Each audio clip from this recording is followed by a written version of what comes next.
जय शिवराय मित्रांनो, मी शुभम नाटेकर आणि स्वागत आहे आपलं पुन्हा एकदा आपल्या हक्काच्या यूट्यूब चॅनलमध्ये. तर आता मी आणि श्रेयस चाललोय गणपती बघायला. आता गणपती बाप्पाच्या आगमनाला 15 दिवसांपेक्षा खूप कमी कालावधी उरलाय. तर आता आम्ही दोघं चाललोय गणपती बाप्पाची मूर्ती बघायला आमच्या बाजूच्याच म्हणजे झरिये गावामध्ये स्थित असलेल्या गणेश चित्रशाळेमध्ये. तर जाऊया आणि बघूया गणपती बाप्पांच्या मूर्त्या आणि तुम्हालाही दाखवूया आणि संवाद साधूया तिकडच्या कारखान्यातल्या गणेश चित्रशाळेमधील लोकांसोबत. चला तर मग. तर मित्रांनो, माझ्या मागे तुम्ही हे सर्व धुके दिसताय बघताय ना, तर तिकडे कडा, तर त्या कड्यातून पाणी येतं आणि ते पाणी खाली नद्यांना मिळतं. तुम्ही जी नद्यांची व्हिडिओ बघितली होती त्या नदीला पाणी इकडनंच येतं. तो बघा तिकडे झरा आहे, तिकडे असं पाणी येतं आणि ते तिकडे मिळतं. तर पुढे जाऊन पण आपण बघूच. चला तर आपण जाऊया. असं संध्याकाळची फिरायला जी मजा येते ना ती वेगळीच असते. मस्तपैकी आता गेले काही दिवस पाऊस पडतोय, त्याच्यामध्ये पावसाचा एक थेंब नव्हता. 5-6 दिवस पाऊसच नाही पडला आणि आता जो पडायला लागलाय ना, सांगू नाही शकत कसला पाऊस आहे तो. लय पाऊस आहे. शेष चॉकलेट खातोय मगाचपासून. मागे पूर्ण हिरवीगार झाडी, पुढं पूर्ण हिरवीगार झाडी. काय झाडी, काय डोंगर, काय हॉटेल, सगळं कसं एकदम हॉटेल ओके मध्ये. मित्रांनो, मगाशी तुम्हाला दाखवलंच, पण आता बघा काय नजारा आहे तो. पूर्ण ढग आहेत. मग असं वाटतं जसं काय अंतराळात चाललोय. हे बघा खड्डे बघा कसले आहेत.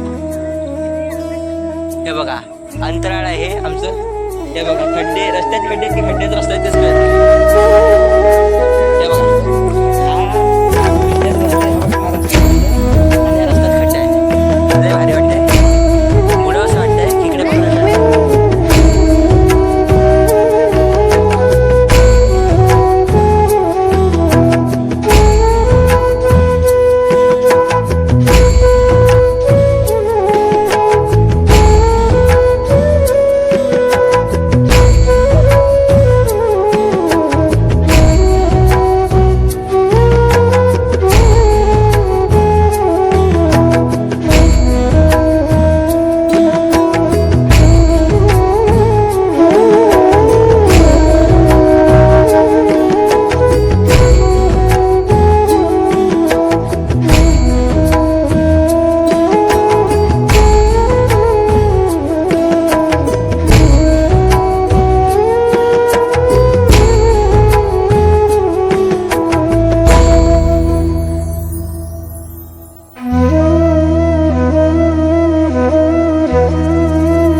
का म्हणजे बुक न झालेल्या अशा जास्त असतील तर कुणाला बुक करायचे झालं तर